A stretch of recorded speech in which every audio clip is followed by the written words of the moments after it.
একবার একটা বাবা একটা পাথর নিয়ে ছেলেকে বললো, যাও তো এই পাথরটা বিক্রি করে আসো। বলে যে কোথাও বিক্রি করবে না, শুধু মূল্যটা শুনবা। সে পাথরটা নিয়ে একটা দোকানে গেল, গিয়ে বলে যে আমি পাথরটা বিক্রি করতে চাই, কত টাকা দিবেন? দোকানদার, মুদি দোকানদার, সে বললো যে আমি তোমাকে 1 টাকা দিব। সে এসে বাবার কাছে বলে, বাবা এখানে তো 1 টাকা বলেছে। বলছে ঠিক আছে, তুমি ওই দোকানে যাও। সে পরবর্তীতে একটা এই দোকানে গিয়েছে, এই যেটা এই পুরাতন জিনিস যেখানে, সেখানে গিয়ে বলছে আমার কাছে একটা পাথর আছে, পুরনো পাথর। বলছে ঠিক আছে, পাথরটা আমি তোমাকে 100 টাকা দিব। পরে বাবার কাছে, বাবা এখানে তো 100 টাকা। বলে যে ঠিক আছে, তুমি আবার একটা হীরার দোকানে যাও। গিয়ে বলে যে আমি একটা এই নিয়ে আসছি পাথর। আমি বলে যে হ্যাঁ, আরে এটা তো তোমাকে 1 লক্ষ টাকা দিব, তুমি আমাকে দাও। তো সে এসে, বাবা কেউ বললো 1 টাকা, কেউ বললো 100 টাকা, কেউ বললো 1 লক্ষ টাকা, কারণ কি? বাবা বলেছে যেটা যেখানে গুরুত্ব সেটা সেখানে সেল করতে হবে। সবাই তোমার এটা মূল্য বুঝবে না, সবাই তোমার এটা গুরুত্ব বুঝবে না। তুমি যেখানে যেটার মূল্য, তোমাকে সেখানে নিয়ে গেলেই এটার মূল্য কি হবে? বেড়ে যাবে। তোমাকে বুঝতে হবে যে তুমি কোথায় কি করবা, কোন অবস্থায় কি করবা, তোমাকে বুঝতে হবে। এই যে understand the pulse of the people. তৃতীয় যেটি কি, তৃতীয়টা কি? বিজনেসের তৃতীয় বর্ণটা কি? কি? এস। মানে স্টার্ট স্মল, থিঙ্ক বিগ। চিন্তা করতে হবে বড়, শুরু করতে হবে ছোট থেকে। আমাদের বাঙালির মধ্যে একটা স্বভাব হচ্ছে, আমরা শুরুতে চিন্তা করি, শেষ করলাম, এখন বড় একটা অফিস নিতে হবে, বড় একটা চেয়ার লাগবে, তাহলে তো বিয়ে শাদী করতে পারবো। এবার অমুক থেকে টাকা নেই, অমুক থেকে টাকা নেই, নিয়ে বিশাল টাকা করে অফিসের পিছনে 1-2 লাখ টাকা শেষ। টাকা নিচে 3 লাখ টাকা, 2 লাখ টাকা অফিসের পিছনে শেষ। কি পণ্য কিনবে, কি বিক্রি করবে।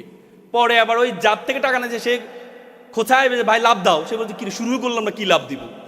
এবার হতাশ হয়ে যায়, এক পর্যায়ে এসে সে তার উদ্যোক্তার যে স্বপ্ন, সে স্বপ্নটা বিলীন হয়ে যায়। এজন্য শুরু করতে হবে ছোট থেকে। ওয়ারেন বাফেটের বইটা পড়ে দেখবেন। ওয়ারেন বাফেট বলেছেন, আমি প্রথম যখন ব্যবসা শুরু করি তখন দেখেছিলাম কোকোকোলা বিক্রি হয়, কোক। তখন আমি কোকটা প্রত্যেকটা জায়গায় কোকটা নিয়ে মুভ করা শুরু করেছিলাম। অনেক বড় কাহিনী, অনেক বড়, আমি সেটি বললাম না আপনাকে। ছোট থেকে শুরু করতে হবে আপনাকে, ছোট থেকে শুরু করতে হবে, কিন্তু চিন্তা করতে হবে বড়। স্বপ্ন দেখতে হবে 3 বছর পর, 4 বছর পর আমি ওই মৌজায় যেতে চাই। সেটি যদি আপনি চিন্তা করতে পারেন, তাহলে আপনি বড় হতে পারবেন। এজন্য বড় স্বপ্ন দেখতে হবে। তারপরে বর্ণটা কি? হ্যাঁ, আই। আই মানে ইন্ডাস্ট্রিয়াস, পরিশ্রমী হতে হবে। মনে রাখবেন, পরিশ্রম তার পারিশ্রমিককে কখনো খালি হাতে ফেরায় না। পৃথিবীর একটা কমন শব্দ, যারা পরিশ্রম করবে সে কখনো ব্যর্থ হবে না, হবে না, হবে না। আপনি পরিশ্রম করতে হবে। আমি একটা এক্সাম্পল দিই। একবার একটা অঞ্চলে তারা চিন্তা করলো একটা মন্দির বানাবে। তো মন্দিরের জন্য কি লাগে? মূর্তি লাগে। তো মূর্তি বানাইতে হলে তো পাথর লাগবে। তারা চিন্তা করলো পাহাড়ে একটা পাথর আছে, সুন্দর সাদা পাথর, সবাই সেখানে বসে, এই পাথরটাকে অ্যাপ্রোচ করে দেখি। তারা পাথরের কাছে গেল, পাথর সাহেব আপনাকে আমরা একটু নিতে চাই। বলে যে কি করবা? বলে যে আপনাকে নিয়ে আমরা মূর্তি বানাবো, মন্দিরে রাখবো। রাখার পর সবাই এসে আপনাকে সালাম করবে, স্যালুট করবে, প্রণাম করবে। সে বলছে ভালো কাজ, কিন্তু কি করতে হবে? বলতে আপনাকে নিয়ে প্রথমে 6 মাস আমরা একটু কাটবো, ঘষবো, মাজবো, 10-12 জন মিলে আপনাকে কাটবে, ঘষবে। সে বলছে না না না, এই ব্যথা আমি সহ্য করতে পারবো না। এটা ছাড়া যদি কোনো রেডিমেড বিষয় থাকে, বলছে না আপনাকে এভাবে রাখলে তোকে সম্মান করবে না। বলছে না না, তাহলে এই কঠিন কাজ আমি করতে পারবো, কষ্ট করতে পারবো না। পরবর্তীতে এখানে আরেকটি কালো অবহেলিত পাথর ছিল। পাথর বলে স্যার আমাকে নিয়ে যান। বলে তোমাকে নিব? বলে স্যার আমাকে কাটেন, গছেন, মাজেন, কোনো সমস্যা নেই। তাই পরে কালো পাথরটাকে নিয়ে কেটে, ঘষে, মেজে মূর্তি বানিয়ে মন্দিরে রাখলো। সবাই এসে সালাম করে, প্রণাম করে, নারিকেলের পানি ঢালে। তখন মন্দির কর্তৃপক্ষ দেখলো বিশাল একটা লাইন নারিকেল নিয়ে দাঁড়িয়ে আছে, ভাঙ্গায় পানিটা ঢালবে। তখন চিন্তা করলো, এই যদি পানিটা প্রত্যেকে যদি দেয়ালে নারিকেল ভাঙে, তাহলে তো দেয়ালটা ভেঙে যাবে। তখন তারা চিন্তা করলো পাথরে ভাঙলে মনে হয় আমার দেয়ালটা বাঁচবে। তখন তারা ওই সাদা পাথরের কাছে গেল, পাথর সাহেব আপনার একটা কাজ পেয়েছি। ও কি কাজ? বলছে আপনাকে কাটবে না, ঘষবে না, মাজবে না, শুধু এসে মানুষ নারিকেল ভাঙবে। ও ফাইন, এটা তো ভালো কাজ, থেকে তো আমাকে নিয়ে যাও। পরে গিয়ে মন্দিরের মুখে তাকে রাখলো। সবাই এসে নারিকেল ভাঙে, আর পানিটা নিয়ে ওই যে কালো পাথর, অবহেলিত পাথর, তার গায়ে ঢালে। সবাই এসে জুতোর পিতি খুলে গেলে তার পাথর উপর জুতা রাখে, তার পিতি লাগায়। সেগুলো কি রে বেটা, আমি ছিলাম সবচেয়ে সম্মানিত, সবাই আমাকে অ্যাপ্রোচ করতো, সালাম করতো, প্রণাম করতো, আর আজকে আমাকে সবাই আসতে যাতে লাথি মারে, জুতোর পিতি লাগায়, নারিকেল ভাঙে, আর পানিটা ওই যে কালো মূর্তি, যার কোনো ভাবসাব ছিল না, যার কোনো সম্মান ছিল, তার উপর ঢালে, তাকে প্রণাম করে। তখন কালো পাথর বলে, দেখো তুমি আমাকে আজকে দেখতে পাচ্ছ, সবাই আমাকে প্রণাম করছে, সালাম করছে, কিন্তু যখন আমাকে কাটা হয়েছিল, যখন আমাকে ঘষা হয়েছিল, যখন আমাকে মাজা হয়েছিল, তখন আমি সহ্য করেছি বলেই আজকে প্রত্যেকে এসে আমাকে সালাম করছে, প্রণাম করছে। আপনি ভাববেন আপনি এমনি মানুষ আপনাকে সালাম করবে, প্রণাম করবে? আমরা সবসময় একটা কথা বলি যে হাদিসে বলি যে আত্তাকদিরুল আইয়ারুদ্দু, তকদির কখনো পরিবর্তন হয় না। হাদিসের পরের অংশ ইল্লা বিদোয়া, দোয়া এবং দাওয়া করলে তোমার তকদির পরিবর্তন হয়। আরবিতে বলা আছে মান জাদ্দা ওয়াজাদা, মানুষ যেটি চাইবে সেটিই পাইবে। কোরআনে বলছে ওয়াল্লাইসা লিল ইনসানু ইল্লা মা সা, মানুষ ততটুকুই পাইবে যতটুকু সে চেষ্টা করবে। তুমি চেষ্টা করলে তোমার অবস্থা পরিবর্তন করতে পারো। একবার একটা প্লে বয়, ব্যাপক সুন্দর ছেলে, সবসময় মেয়েরা তার পিছনে ঘুরে। তো সে চিন্তা করলো মেয়েরা যদি পিছনে ঘুরে পড়াশোনা করে না, মেয়েদের পিছনে তার সময় শেষ। এখন বিয়ের শাদীর বয়স পার হয়ে যাচ্ছে, তখন চিন্তা করলো বিয়ে শাদী তো করা দরকার। তখন চিন্তা করলো বিয়ে শাদী করলে তো টাকা পয়সা লাগবে, টাকা পয়সা তো আর নেই, বউ চালাবো কিভাবে? তখন একজনের পরামর্শ দিয়ে তুমি এক কাজ করো, তুমি একটা চাকরিজীবী মেয়ে বিয়ে করো, তাহলে তার টাকা দিয়ে তুমি চলতে পারবা। সে হচ্ছে ভালো বুদ্ধি। তখন সে তার বন্ধুকে বলে, বন্ধু একটা মেয়ে দেখতে যাবো। বন্ধুরা তো ভাবছে সবসময় তার পিছনে সুন্দরী মেয়ে ঘুরে, বিয়ে করার সময় মনে হয় কোন বিশ্ব সুন্দরীকে সে বিয়ে করবে। গিয়ে দেখে যে মেয়েটা কালো। বন্ধু মেয়ে তো কালো। সে বলে যা বেটা, নদীর জল ঘোলা ভালো, জাতের মেয়ে কালো ভালো। একটু পরে দেখি মেয়েটা টেরা। বন্ধু মেয়ে তো টেরা। যা বেটা, এটা লক্ষ্মী টেরা। মানে তার যতগুলো উইকনেস আছে, তার প্রত্যেকটা উইকনেস ইউনিকনেসে পরিণত হয়েছে শুধুমাত্র তার যোগ্যতার কারণে, শুধুমাত্র তার যোগ্যতার কারণে। এজন্য আপনি আপনার যোগ্যতাটা অর্জন করুন, আপনি আপনার যোগ্যতা অর্জন করুন, দেখবেন প্রত্যেকে এসে আপনাকে স্যালুট করবে, সম্মান করবে।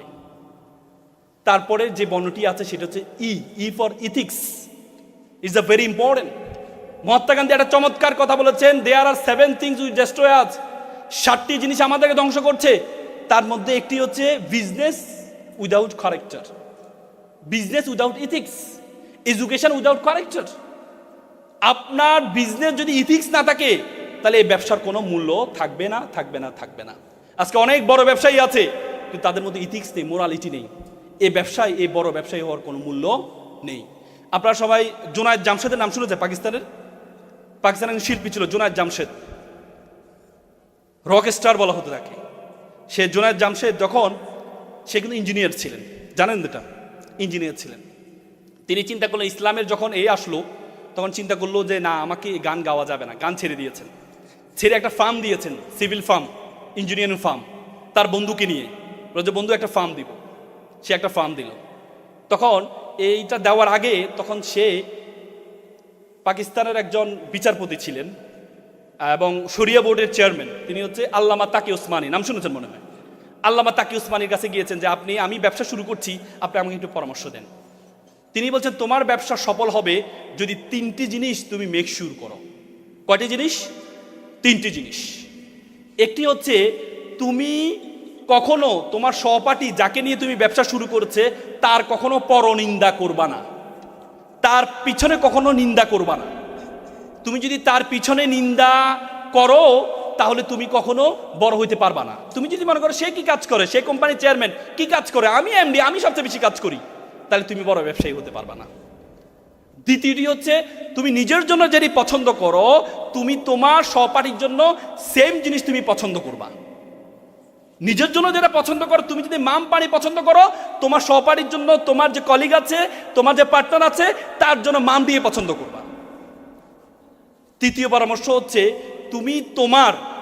তুমি তোমার যে ব্যবসায় যে লাভবান হবা, যে প্রফিট তুমি গ্রহণ করবা, সেই প্রফিটের একটি অংশ আল্লাহর জন্য ডাইরেক্টরশিপ রাখবা।